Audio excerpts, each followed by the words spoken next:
Santai-santai napa muhasabah. Kon roh ana muhasabah. Pak Zainuddin. Muhasabah itu kalau Kiai Jawa maknani itu ngoreksi diri sendiri. Jadi menghitung diri sendiri. Dalam konteks Indonesia muhasabah itu sudah jadi perilaku ya.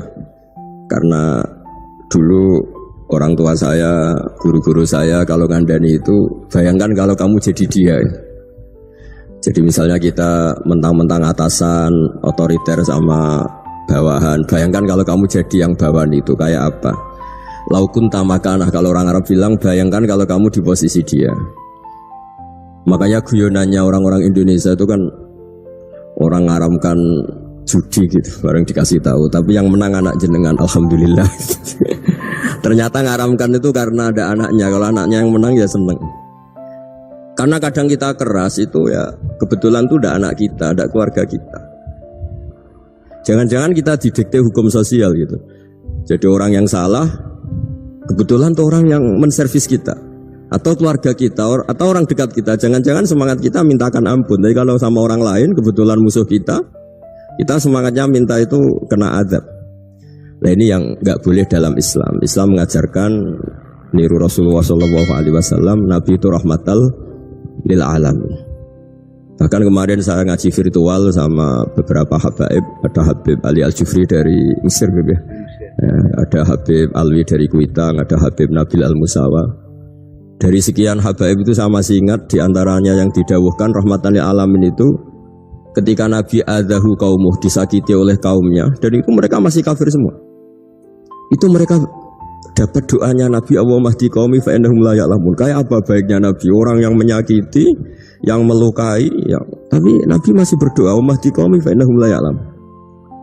Sayyidina Umar dapat doanya Nabi itu yakhina kana kafiran, ketika masih kafir didoakan.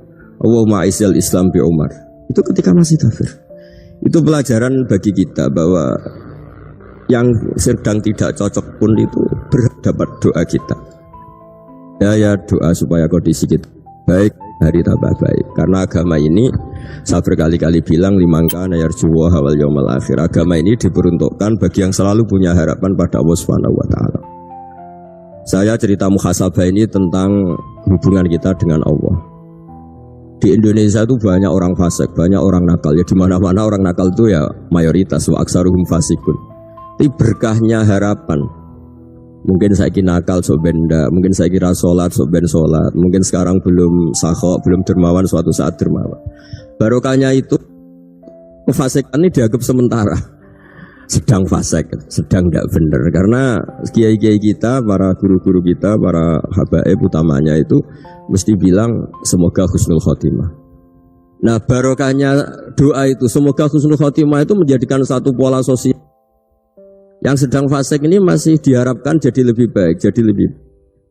Sehingga kita tidak ngambil sikap ekstrim, ya ingin menghabisi atau ingin mengadili, tidak. Karena selalu kita punya harapan. Dan agama ini limangkan yarjuwa wal yaumil akhir. Bayangkan dulu kalau yang nakal itu anak kamu. Pasti kamu gak ingin kan langsung dapat azab, dapat apa. Padahal kita semua jadi tokoh ini abul kulli, bapak dari semuanya. Sehingga ketika Rasulullah SAW jalan-jalan kemudian melihat perempuan sedang menyalakan api. Kalau apinya mati ditiup, anaknya dijauhkan. Nanti kalau sudah jauh dari api anaknya digendong lagi. Terus kata Rasulullah matur ke semua sahabat, "Ara'aitum anna hadhihi tarihatan waladaha 'alan nar." Apa kamu berpendapat bahwa perempuan ini akan melemparkan anaknya ke neraka? Tidak ya Rasulullah. Tidak akan seorang ibu melemparkan anaknya ke api. Terus kata Rasulullah, Allahu arhamu min hadhihi biwaladiha. Allah lebih rahman, lebih rahim dibanding orang tua ini kepada anaknya.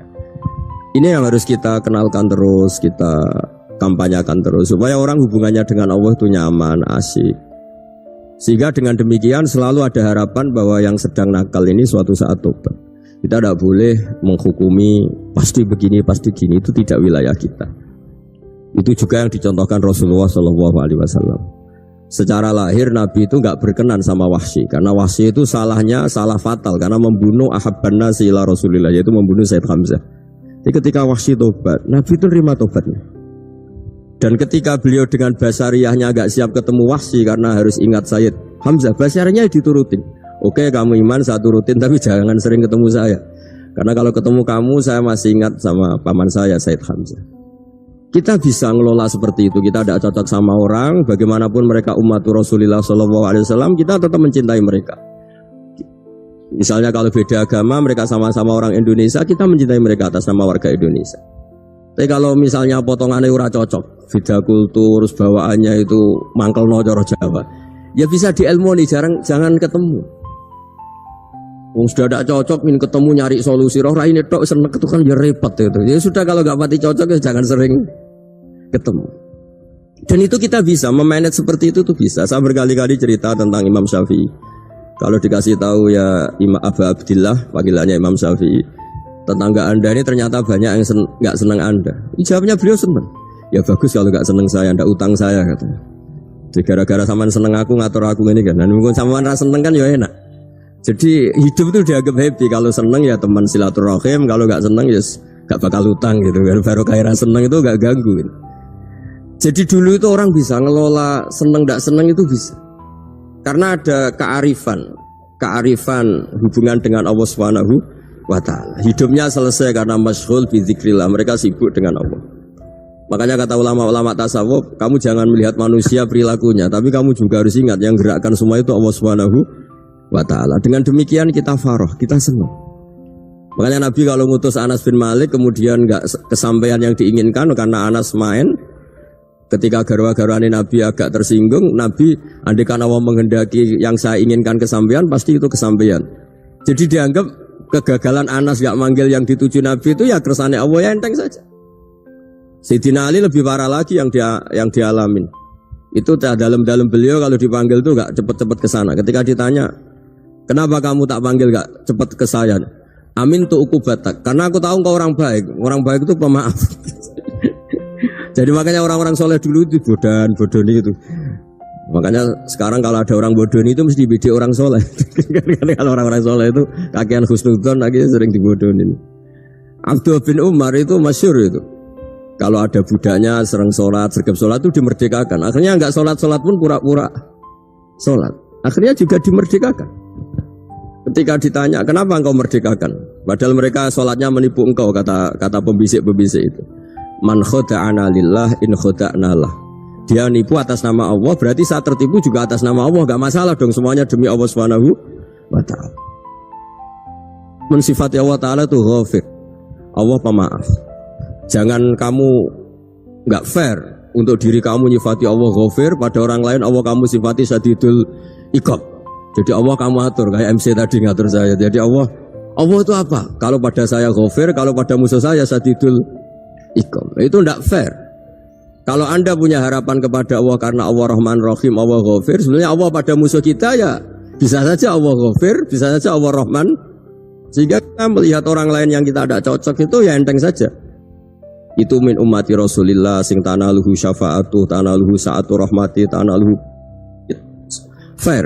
Jangan dengan kita kayak mesti dapat rahmat, jangan orang lain kayak Allah pasti syadidul iqam, itu tidak boleh. Sehingga ketika ada orang Badui, singkat cerita orang Badui ini kencing di masjid, semua sahabat membentak dia. Yang enggak bentak hanya Nabi tok. Saking mangkalnya orang ini karena semua sahabat bentak kecuali Nabi. Setelah dibenarin Nabi, terus Nabi nyuruh sabbu ali dhanuban min ma'in. Setelah disucikan masjid itu, dia berdoa keras sekali. Allahumma arhamni wa Muhammadan wa la tarham ma'ana ahadan. Ya Allah, yang berhak dapat rahmatmu hanya saya dan Nabi Muhammad, yang lainnya jangan. Karena yang lainnya tuh jengkelin, gitu aja saya salah dimarah-marahin gitu. Jadi kalau kamu doa terbatas ya kayak orang Bedui nih, kayak orang Arabi. Apa kata Nabi? Laqad tahajjarta wasi'an. Allah yang rahmatnya luas menjadi kamu sempitkan. Karena kamu mau atur Allah hanya Rahman pada Indonesian Power, pada NU, pada kita, yang orang lain gak perlu dapat. Itu kan kasihan Islam, karena Islam terus gak dimiliki semua orang. Allah gak dimiliki semua orang, Rasulullah gak dimiliki semua orang, karena dipek NU, dipek ormas tertentu, dipek, gak boleh seperti itu. Gak boleh takhasir tawasian, kata Nabi, gak boleh mempersempit berat yang rahmatnya itu luas. Ini semoga etika ini kita pakai di Indonesia. Yang sedang fase kita harapkan lebih baik, yang sedang gak dapat hidayah kita doakan dapat apa? Hidayah. Masyhur kan, makanya tadi saya mohon sama Habib Ali supaya Habib Ahmad supaya tetap mahalul qiyam, tabaruk sama Habib Ali. Di antara doa-doa di Simtud Duror masyhur itu antuqabilal mudhniba minnah bil ghufran wal musi'a bil ihsan. Jadi harapannya para habaib, para orang-orang baik dulu ya, semoga yang dosa itu dimaafkan, yang sedang salah dibuka, bikin lebih baik. Nabi itu tugasnya juga gitu. Wastaghfir li dzambika walil mu'minina wal mu'minat. Nabi itu tugasnya juga memintakan ampun yang sedang salah.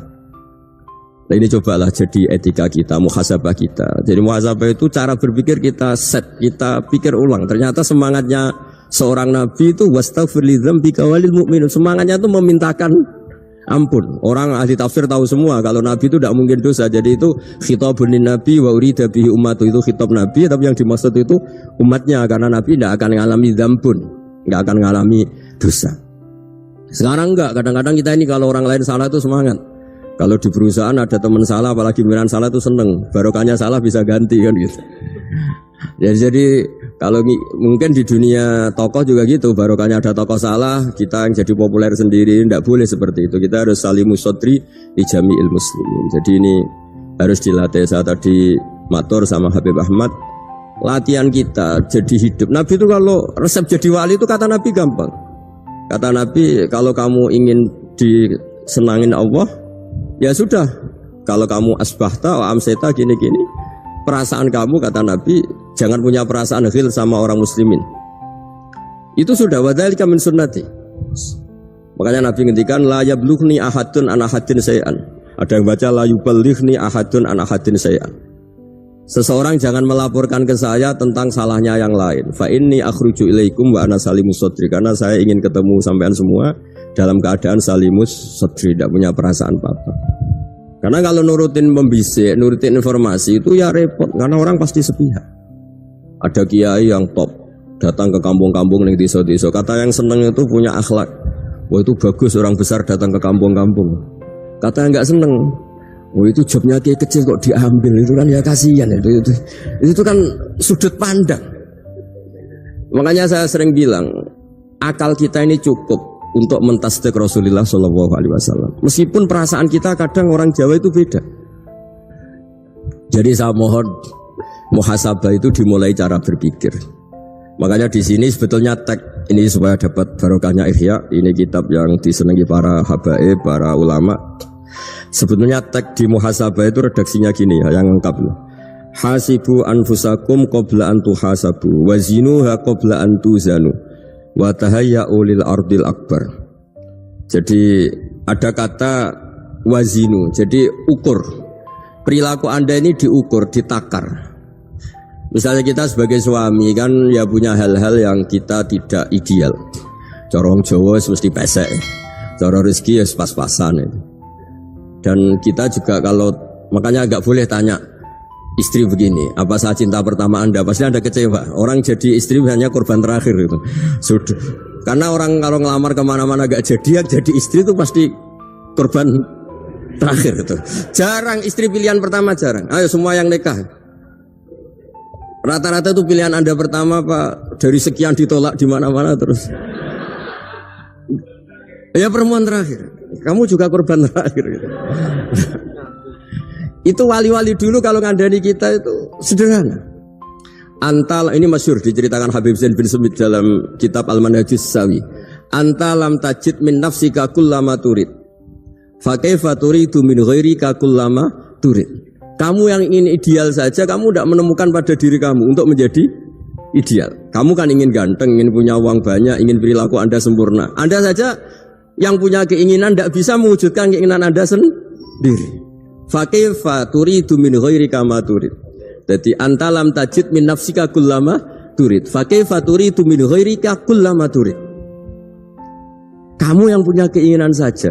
Misalnya saya ingin punya uang banyak, perilaku saya selalu benar, gak pernah salah. Loh, saya yang ingin saja dengan diri saya gak bisa untuk benar terus. Kok kamu berharap orang lain selalu benar? Jadi anta lam tajid ya sama. Kalau kamu menuntut istri kamu itu ramah, neriman, apa kamu neriman sama wajah istri Anda gitu? Engkau ya pola neng dindi jajaki sana jajaki sini, kamu sendiri tidak kona apa? Jadi itu nasihat yang luar biasa. Antalam tajid min nafsika kullama turid, fa kaifa turidu min ghairika kullama turid. Kamu mau menghormati semua orang, enggak mau kan? Kemudian Anda berharap semua orang menghormati kamu. Kamu tidak ingin kan orang lain semua menghujat kamu. Sementara kamu enak aja menghujat orang lain. Makanya Rasulullah SAW ini luar biasa ketika bikin kaidah sosial. Apa la yu'minu ahadukum hatta yuhibba li akhihi ma yuhibbu